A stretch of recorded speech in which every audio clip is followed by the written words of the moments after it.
Guys, kembali lagi bersama saya Nixon Marpau. Hari ini saya ingin membahas terkait mengenai peralihan hak bersifat formalitas.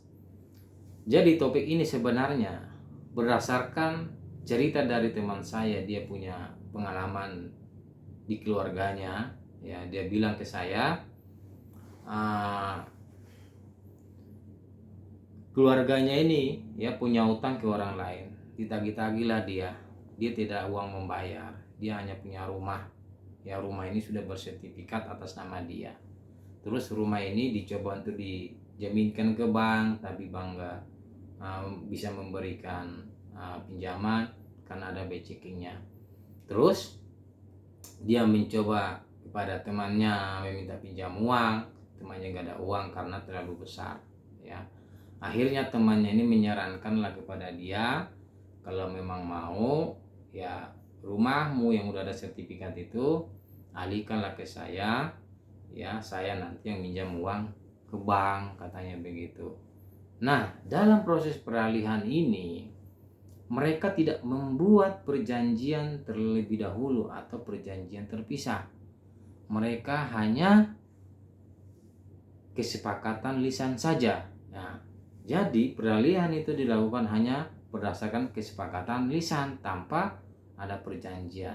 Nah, setelah uang tersebut ya cair dari bank, 75% diserahkan kepada si pihak pertama, terus 25% diserahkan kepada si debitur selaku pihak kedua atau yang memperoleh peralihan atau sebagai pemilik baru. Kenapa?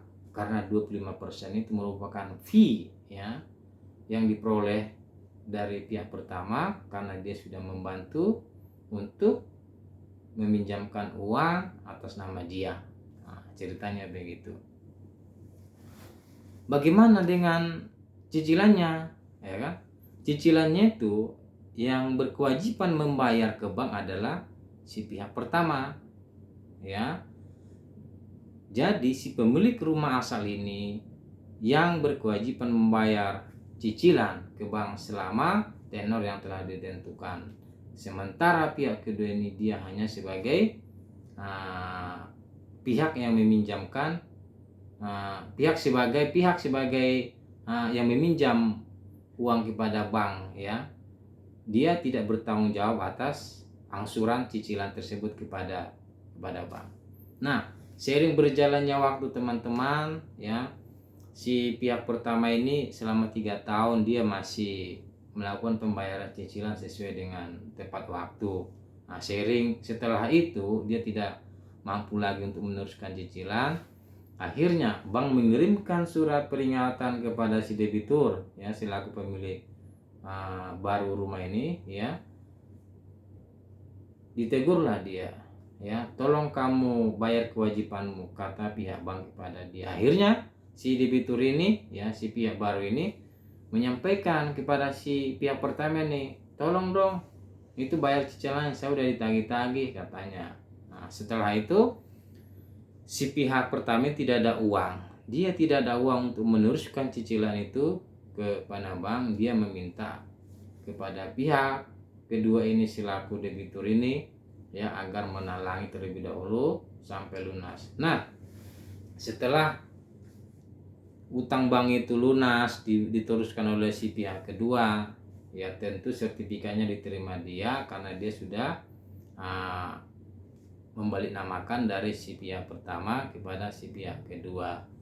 Nah, si pihak pertama meminta sertifikat tersebut dari pihak kedua, tapi pihak kedua tidak mau menyerahkan sebelum ya dia mengembalikan kerugian yang dialami untuk membayar cicilan itu. Nah, kita selaku pihak pertama ya terhadap permasalahan ini, apa yang harus kita lakukan kepada pihak kedua?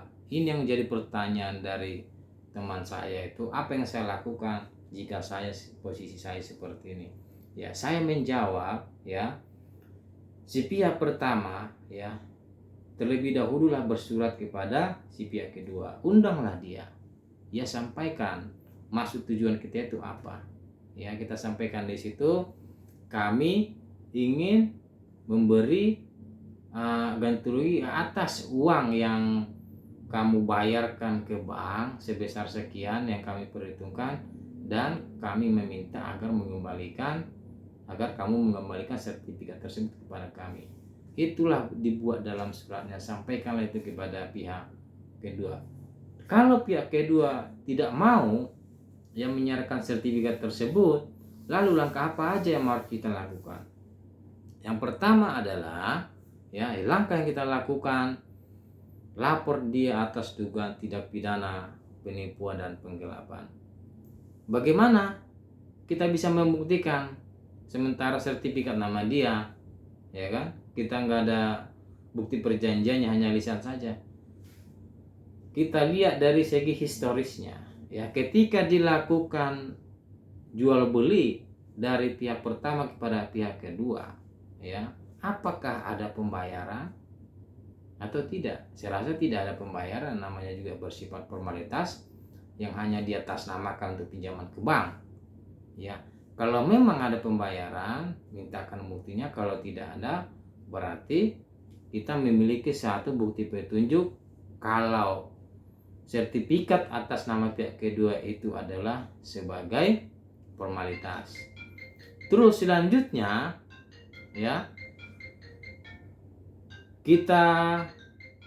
kita pernah menerima bukti pembayaran dari pihak kedua selaku debitur yang meminjam uang ke bank itu sebesar 75%. Nah, dari bukti setor 75% ke kita inilah kita jadikan sebagai alat bukti untuk melaporkan dia dugaan penipuan dan penggelapan.